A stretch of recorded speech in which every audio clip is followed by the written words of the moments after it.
Well. Let's get it.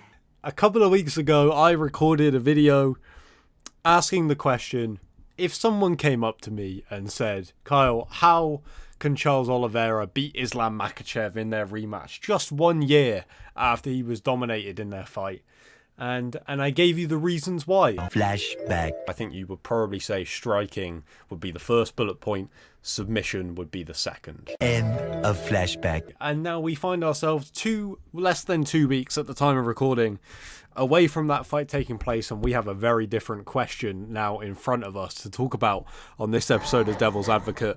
A question that, frankly, I think has quite an easy answer. The question being, if you came up to me and said, Kyle, can Alexander Volkanovski beat Islam Makhachev in a rematch of their legitimate Fight of the Year contender from earlier this year, lightweight title on the line, 2 weeks notice?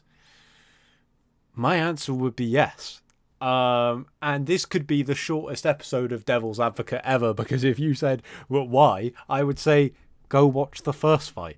And that would be it. Thanks for checking the video out. We'll see you on the next one. One second. But that's not what we do on Devil's Advocate. I'll give you the reasons why. Before we talk about the first fight, which is obviously going to be where we are spending our time for this video, let's talk a little bit about this fight being made. Charles Oliveira, of course, having an injury, a legitimate injury that he suffered at the time of recording late last night, and pulled out of the fight. And Volkanovski needed just one phone call to take the fight, and here we are. A couple things else to consider with this as we get into the reasons why I think Volkanovski can win this rematch. The first thing you've got to talk about is the fact that he's taking it on 2 weeks' notice. I am not wearing a hat, but if I did, I would take it off as a salute to Islam Makhachev and Alexander Volkanovski for taking such a huge fight with so little time to prepare. Of course, they faced each other before, which I think changes things. They are familiar with each other in the way that they fight now without having to spend a training camp preparing for it. They have that muscle memory to some extent, and they have the lessons they learned from their first meeting earlier this year in Australia. In terms of Volkanovski, the interesting thing with this fight, of course, usually in these kind of scenarios, you would say, well, Makhachev had a fight in 2 weeks. So although he's been preparing for Charles Oliveira, who's a completely different style of fighter, he has been preparing for a fight. But if Volkanovski's comments after he beat Yair Rodriguez at UFC 290 are to be believed, he was training for this date anyway, just in case. That is what he said. After the fight, he said that he was going to have the surgery, and then he was going to be training to fight Islam or Charles anyway. That was, of course, I think, before Charles and Islam was confirmed. So whether he's been training, I don't know. We do kind of know that it was being heavily rumoured, and Volk himself had said that he wanted to be back in January at UFC 297, and been a couple of reports and rumours about Ilia Topuria fighting him on that date. Whether that still happens, who knows now. I suppose it depends on how this fight goes for Volk and whether he'll be able to make that kind of turnaround. We do know he wants to remain incredibly active. So he had a fight coming up. It's not like, you know, and Volk trains all year round anyway when he doesn't have an injury, and he obviously took some time off for that injury after beating Yair. So I don't think that this is a standard 2 weeks notice. This isn't a Bisping Rockhold where Bisping was on a movie set. I imagine Volk has been training, maybe not, you know, he's not in a camp maybe, but training anyway, and I don't think that a lot of the things that can potentially win him this fight against Islam that he learnt from the second one, I don't think a lot of those things will have necessarily changed with a training camp, if that makes sense. I think a lot of the things, as we will go on to talk about, are things that he would have realised in the fight, and things that he will be able to correct, even just by knowing those things now. Kind of doesn't make sense, but it does maybe when we talk about what some of those things are. Is that legit? I just watched the first fight back, which if you haven't done in the lead up to this fight, I highly recommend doing, because it has got me so excited for this fight now, remembering how good that fight was. Admittedly, I am in the UK, so it being in Abu Dhabi, meaning it's on a good UK time, is one of the reasons why I'm so excited. But of course, we can't forget that these two guys. I guess John Jones is kind of pound for pound number one, but he's only had one fight back. I don't know if I really count. I don't know. You can't just come straight back to the top, I don't think. So for me, the top two pound for pound guys in the world, like I said, a legitimate fight of the year contender last time out. So anticipation is high. One of the things I wanted to talk about with this first fight, I remember it being a lot closer than it was when I watched it just now for the second time. And there's a reason for that. I think that the Australian crowd is a big part of that. You kind of forget sometimes that Islam is landing just as much as Volkanovski is, because every time Islam lands, you don't really hear a lot, and every time Volk lands, the crowd goes crazy, right? That happens in fight sports across the board. But one of the things that I think, and maybe we'll do a separate video on this sometime, maybe after this fight, who knows? We'll see how the fight plays out. But there's definitely a thing in MMA with taking on grapplers that have a certain reputation, where I think more people view the fact that they didn't lose over the fact that they didn't win. And again, this is probably deserving of its own video, but to briefly explain what I mean by that, and I'll use a different fight as an example. I'll use Al Iaquinta versus Khabib Nurmagomedov for my example. I remember a lot of people talking about that fight and being like, whoa, Al Iaquinta put up a better fight than most people. And whilst that is true, I always found it difficult to be too impressed, because though he did put up a better performance than most people do against Khabib, it was late notice, but he was spending so much time not losing that fight that he wasn't able to ever have moments where he was winning. Very few, at least. And I think you could probably say the same thing for Conor McGregor against Khabib. There were rounds where he didn't do that badly, but he spent so much of the time trying not to lose because he was being held against the cage, or he was taken down but, was defending smartly, that he wasn't able to have enough time to try and actually win the fight. And I think you could say the same for Volk. We've never seen anybody deal with Islam Makhachev the way that Volk did. His grappling was great. His takedown defense was very good. His striking was very good. He did get hit quite a lot. We'll get into that. But ultimately, the experience of facing Islam the first time around, one of the things that I think we would have learned is urgency. Of course, you have to be incredibly patient against a guy like Islam, because if you rush in, you get taken down. That's what happens in the 5th round of their first fight. But the first 2 rounds got away from him, and from that point on, it always felt like he was racing against time. Again, he had not lost the fight in those 2 rounds, but he hadn't won it either.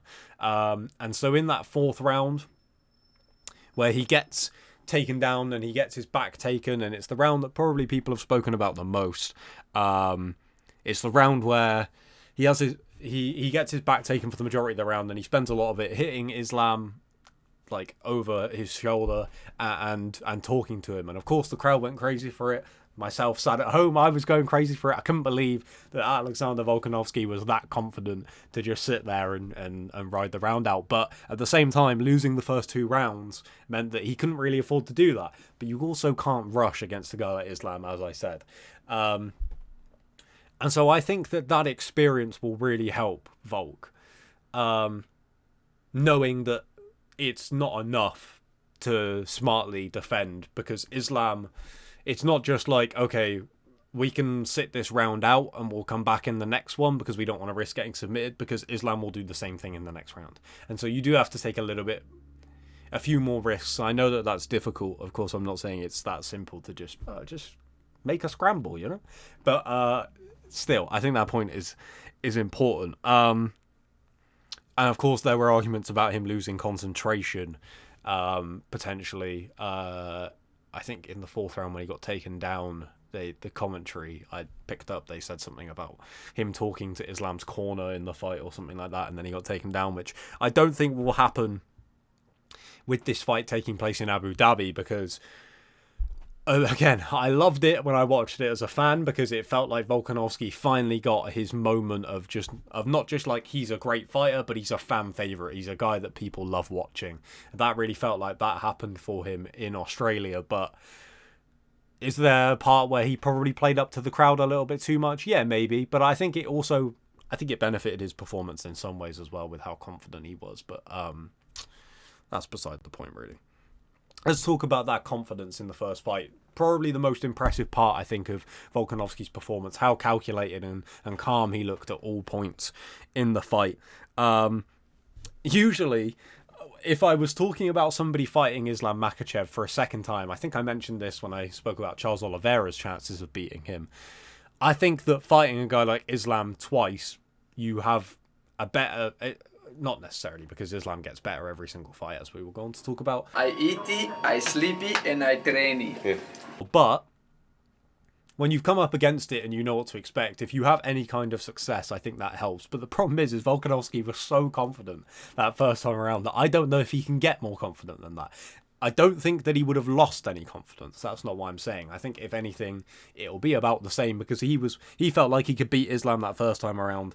And I do expect, if anything, him to have gained a little bit more confidence. And again, this comes into the whole thing of taking a few more risks and things like that. And not losing those first two opening rounds, which I know that I believe 2 of the judges had 4 rounds to Islam, so it's not a huge, a lot of people had it at 3-2, so that's a huge part of the scoring. The judges had it more than that, a bit wider, so it doesn't mean as much, but I think that the momentum is kind of a big part of that first fight, and especially Islam taking that 4th round, because we saw how the 5th round went for Volk. And if he was able to win 3, 4, and 5, then of course he is the new lightweight champion. But Islam taking that 4th one away from him and just killing the momentum is a huge, I think, aspect in the fight. Let's talk about Islam very briefly. One of the things, again, if I was going to say Volk's patience, and maybe not patience, because I've criticised him for that, haven't I, really? His composed nature throughout the fight, even when he gets taken down. That was the best thing about Volk's performance. The best thing about Islam's performance was his striking. And for ages, people would say Islam's striking gets so much better in every fight. And I kind of was like, yeah, a bit, but not leaps and bounds. The Charles Oliveira fight, I thought, okay, that's significantly better than I've seen it before. And the Volkanovski fight, I think it was maybe twice as good as I've seen it before. Of course, he was fighting a very good striker, so when you do well against a very good striker, it makes you look better. But he did well against Volkanovski, and that is not easy. Of course, he had the threat of the takedown, which you have to account into his striking success, but he's going to have that again, so it's relevant to talk about. He does look better every single time we see him striking. His accuracy, I thought, was really, really impressive against Volkanovski in the first fight. But when we talk again about Volk being calculated and fighting to not lose every minute rather than fighting to win every minute, I think that Volk will have learned a lot about Islam's striking in that first fight and probably made reads that I would never possibly be able to pick out without, watching that fight on repeat for 3 years straight. And I think that will help Volk, because I think he probably was surprised by Islam's striking, because I think that most people agree that it looked a lot better than it has before. And that's not to say it looked bad before, but everyone was like, well, if this fight stays on the feet, which a lot of people didn't think it would, but if it did, Volk would win, and Islam held his own. Of course, I think Volk had the better of it overall, but Islam won rounds striking, which I never would have said as a prediction before. The final thing I wanted to talk about, 2 moments in the fight that I think are huge morale boosters and confidence boosters for Volkanovski. Again, he already had huge high morale and huge confidence in their first meeting, but I do think that it stacks. From watching the fight just then, 2 moments really stood out to me. One of them, I believe it's after the 2nd round, he's in his corner and he tells Eugene Behrman he's not strong.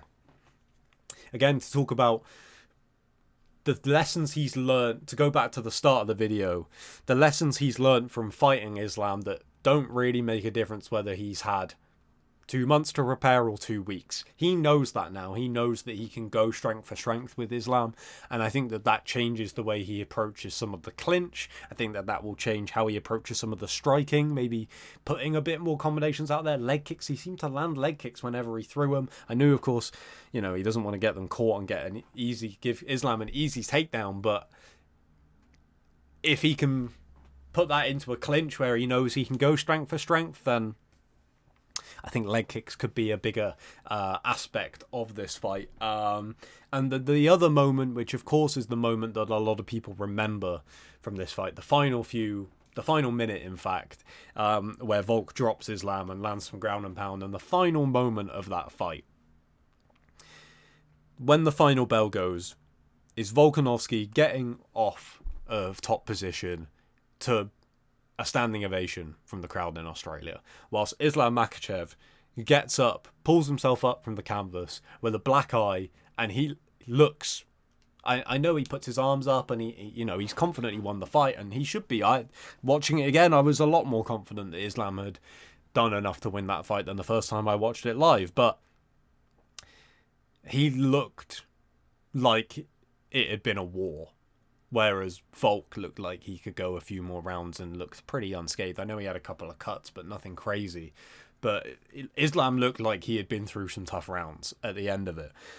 And I'm not saying this to downplay Islam Makhachev or his achievements or his ability as a fighter. I think he is deserving of one of those top 2 pound-for-pound slots. But is he as confident going into the fight this time around as the first time? Because I feel like Volkanovski surprised Islam more than Islam surprised Volkanovski. If that makes sense, right? And I think that is a factor.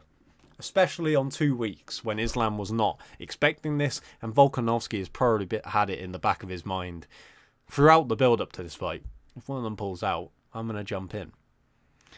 Interesting stuff. I cannot wait for this fight. Let me know in the comments below who you think is going to take the rematch. Islam Makhachev versus Alexander Volkanovski 2 at UFC 294. Thank you for checking out this episode of Devil's Advocate. Let us know in the comments as well what fights you want us to cover on this series. I'll give you a clue for the next one. We're going to...